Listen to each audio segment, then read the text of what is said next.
Organisation de la matière. On vient de tomber dans le chapitre 6 de ton cahier ADN. Organisation de la matière. Note de cours. On parle du modèle particulaire.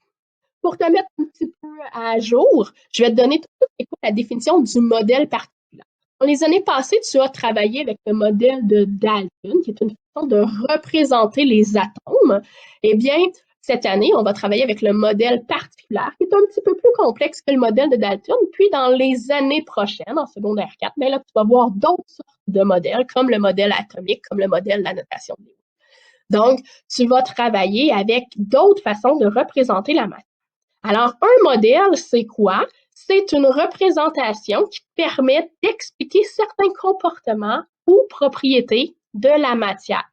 Donc, c'est comme, ça ressemble beaucoup à ce que tu as vu avec tes enseignants en secondaire 2 et en secondaire 1 avec le modèle de Dalton.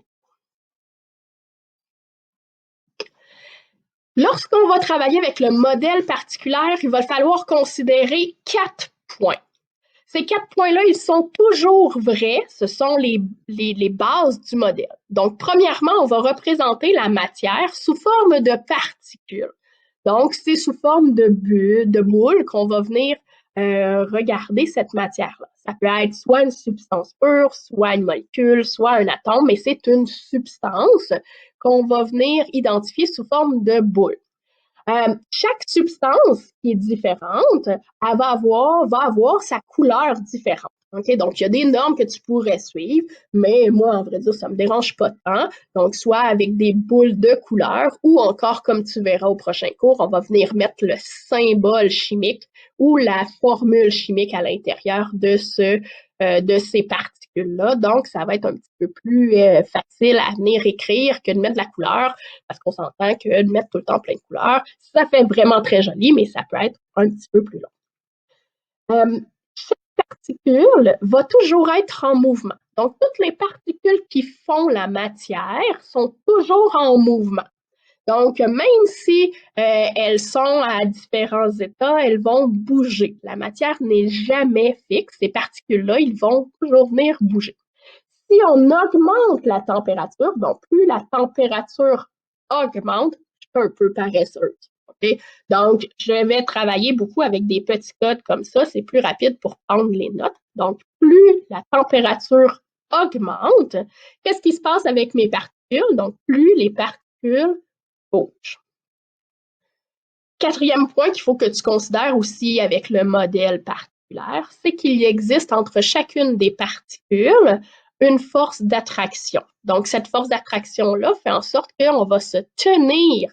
Donc, nos deux particules vont se tenir ensemble. Plus les particules vont s'éloigner, plus les particules s'éloignent, plus la force d'attraction devient petite. Donc, plus ça va être facile de les enlever. On va regarder ça, entre autres, un peu plus en détail au prochain cours. Donc, ce sont les 4 considérations à prendre lorsqu'on parle du modèle particulaire. Tout à l'heure, je t'ai parlé des symboles chimiques et des formules chimiques. Tes enseignants du premier cycle t'en ont peut-être déjà parlé. Moi, je te fais un petit résumé que je veux que tu prennes en note. Donc, on va aller avec le vocabulaire.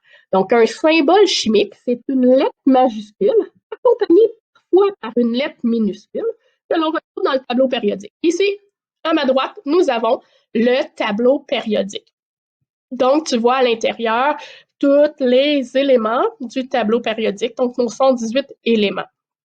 Tu peux voir, à l'occasion, j'ai juste une lettre majuscule, mais parfois, je vais avoir une lettre majuscule puis avec une lettre minuscule. Donc, ça ici, ce qu'on retrouve, ces symboles-là qu'on retrouve dans le tableau périodique, c'est ce qu'on appelle les symboles chimiques. C'est fixe à chaque élément. Donc, c'est un atome ou encore un élément. Par exemple, si je veux trouver O, je regarde, il est ici le O. Donc, le O, c'est de l'oxygène. Donc, lorsque je vais voir un O, je sais que c'est toujours de l'oxygène. Le N, juste à côté du O ici, le numéro 7, c'est de l'azote. Le Na, numéro 11 ici, c'est ce qu'on appelle du sodium. Puis le CL, comme tu peux voir, c'est un petit peu plus, c'est moins évident. Ça a quasiment l'air d'un I majuscule, mais c'est un C majuscule avec un L minuscule. Donc, c'est du chlore, c'est le numéro 17 ici dans le tableau périodique. J'en ai mis 4.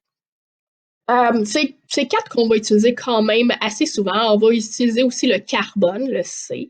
Donc, tu as toujours accès, si tu as besoin du tableau périodique, je vais te le fournir. En secondaire 4, tu vas pouvoir aussi, tu en as toujours un à ta disposition lorsque tu vas faire tes évaluations, incluant l'évaluation du ministère. Pour ton tableau périodique, tu peux le retrouver dans ton ADN à la page 217 ou encore dans ton agenda, à la fin de l'agenda, c'est la page D. Donc, c'est juste avant les trucs de cafétéria, là, donc à la fin de ton agenda. Alors, ça, c'était symboles chimiques. Formule chimique, c'est lorsqu'on va venir prendre nos symboles puis qu'on va les mettre ensemble pour former des molécules. Donc, une molécule, c'est un ensemble d'atomes qui vont se tenir ensemble, donc qui vont être liés. Alors, je t'ai mis un symbole chimique que tu connais depuis très longtemps, H2O, qui est en réalité de l'eau. Et puis, je vais venir te décortiquer un petit peu qu'est-ce que veut dire chacune de ces informations-là. Donc, le H, en réalité, puis là, je veux que tu le prennes, là, prendre la place dans tes notes, fais-les gros, puis assure-toi de prendre en note. Donc, le H majuscule, ça représente le symbole chimique de l'hydrogène que tu trouveras dans ton tableau périodique. Le O majuscule, ça représente le symbole chimique de l'oxygène. Ensuite de ça, j'ai un petit 2 ici. Donc, mon petit 2, je vais venir l'encadrer. Puis mon petit 2, ce que ça vient dire? Ça vient dire que ça me dit que dans ma molécule, donc lorsque je vais avoir ma molécule, puis que si je mets mes lunettes de particules, mes lunettes d'atomes, je suis capable de voir les atomes d'hydrogène, puis je suis capable de voir qu'il y a 2 atomes d'hydrogène. Donc, le 2 se réfère au symbole chimique précédent. Donc, j'ai 2 atomes d'hydrogène. Le O, il n'y a pas de chiffre à côté. Les chiffres, là, c'est pas des gros chiffres, c'est des chiffres en indices. Donc, ils sont plus petits que tes lettres. C'est important que tu viennes bien l'écrire, sinon on va te mettre des fautes. Cette année, moins, mais en secondaire 4, c'est sûr qu'on va t'enlever des points puisqu'il faut que les nombres d'atomes soient vraiment en indices, donc sont plus petits que ma lettre. Ici, tu vois, j'ai un encadré, puis j'ai rien dans l'encadré. C'est voulu. Donc, quand tu as rien d'écrit à côté d'un atome, ça représente en réalité qu'il y en a juste un atome d'oxygène.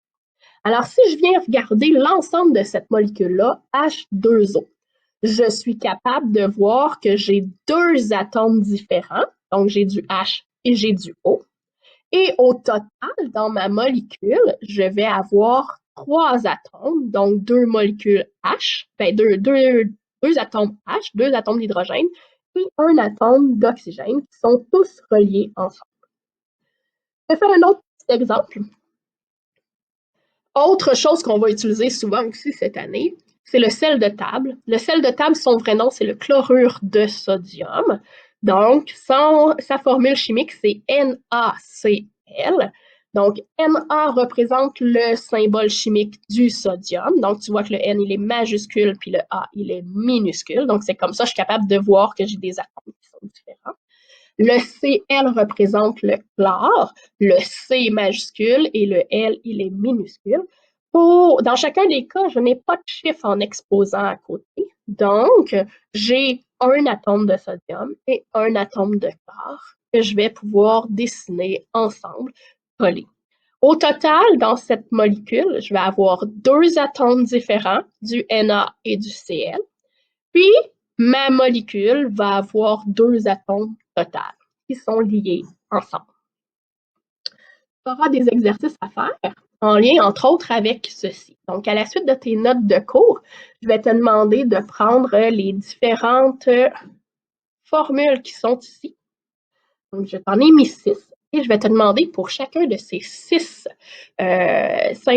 formules chimiques, je vais te demander de me dire combien tu as d'atomes qui forment ta molécule et combien tu as d'atomes différents qui forment ta molécule aussi.